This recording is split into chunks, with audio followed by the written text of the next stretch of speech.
भी आस्य होता है।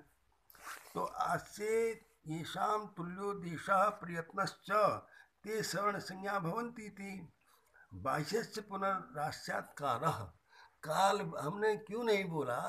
कहते तुल्यस्य प्रयत्नम सवर्णम सूत्र में जो आस्य शब्द ग्रहण किया है, उस आस्य शब्द को ग्रहण करने का प्रयोजन ये है या अर्थ ये है कि आस्य में जिनका तुल्य देश और प्रयत्न हो, उनकी आपस में सवर्ण संज्ञा होती है।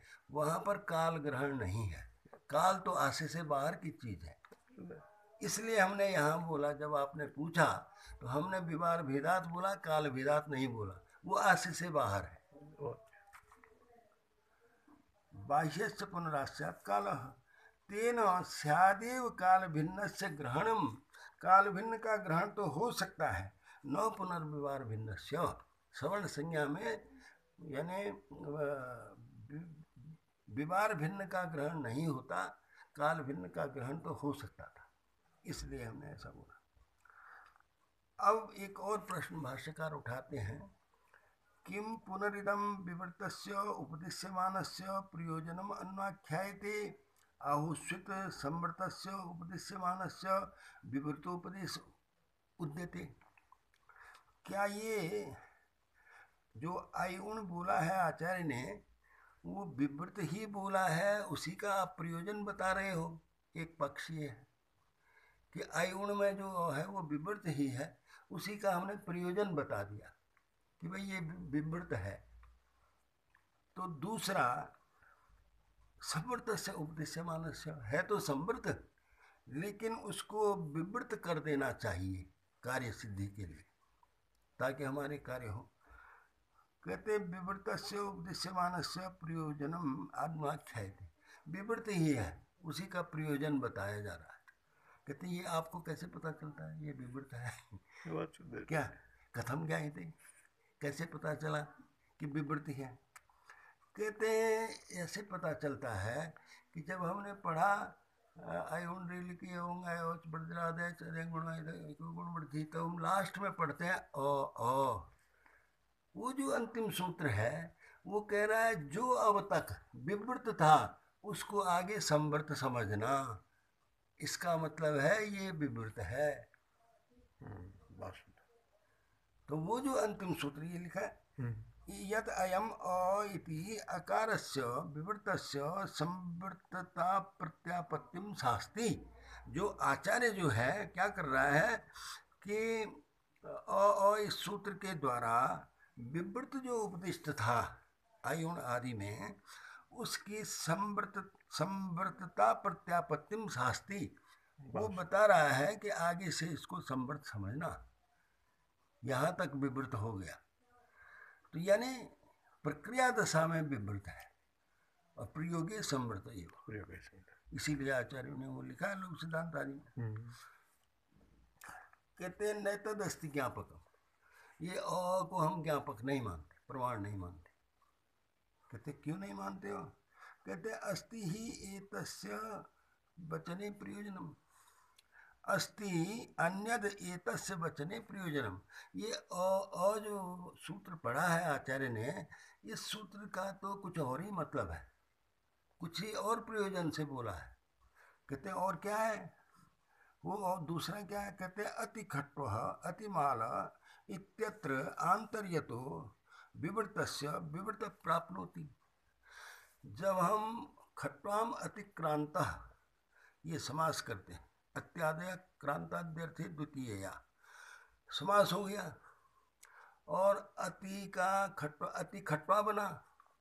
अब गोस्त्रीय रूप से रसो होता है, तो आकार को जो अविवृत था उसको कहीं विवृत ही रसो न हो जाए, इसलिए ये अ बोला है। अच्छा, वो कहते हैं कहीं विवृत के स्थान में होने वाला जो रस्व आदेश है वो विवृत गुण वाला ही न हो जाए, वो समृद्ध गुण वाला होना चाहिए। इसके लिए तो वहाँ सार्थक है, हाँ वहाँ चरितार्थ होता है। इत्यत्र आंतरितो विवृतस्य विवृतः प्राप्नोति संवृत स्यात् इति एवं अर्थः प्रत्यापत्ति। समर्थ हुए, इसके लिए सूत्र है। कहते हैं न तदस्त, ये आप वैसे ही हमको बहका रहे हैं, ये बात नहीं है। कहते हैं नैव लोके नैव च वेदे अकारः विवृतो अस्ति, न तो कहीं लोक में और न ही वेद में अकार विवृत गुण वाला है। वो तो समृद्ध है, तो जो समृद्ध है तो योस्ति स्वभविष्यति, जो है वही होगा ना। कस तरीके समृतः योस्ति स्वभविष्यति, अरे जो है वही होगा। रस्व जब बोलेंगे रस्व हो उसको, किसको, खटवा, अति खटवा है, इसको हमने रस्व करना है, तो रस्व जिस गुण वाला है उसी गुण वाला होगा ना, विवृत कैसे हो जाएगा। तो योस्ति स्वभविष्यति, तो तदे तत्प्रत्यापत्ति वचनम ज्ञापकम एवं भविष्यति।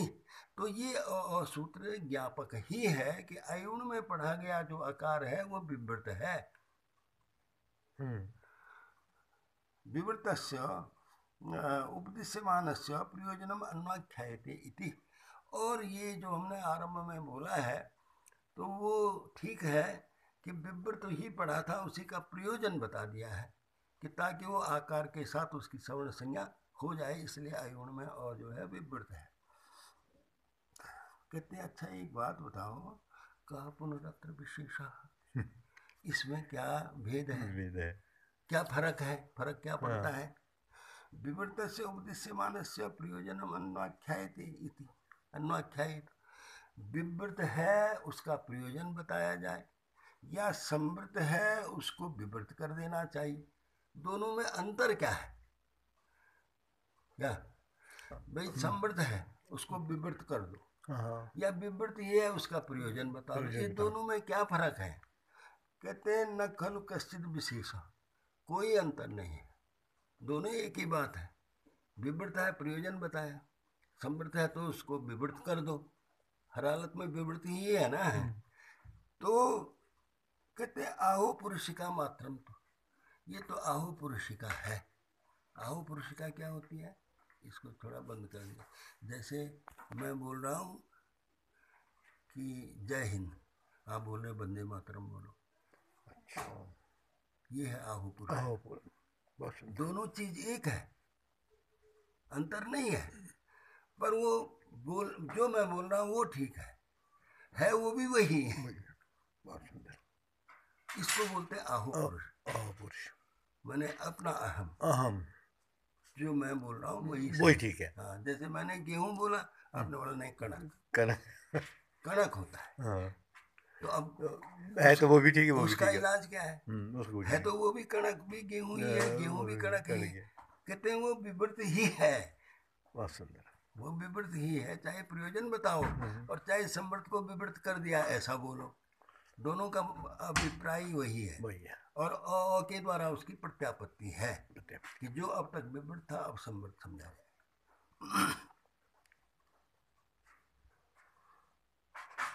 भवानाह, आप बोल रहे हैं समृत से उपदिश्यमान से विवृत उपदेश, आप तो बोल रहे हैं समृत है उसको विवृत कर देना चाहिए।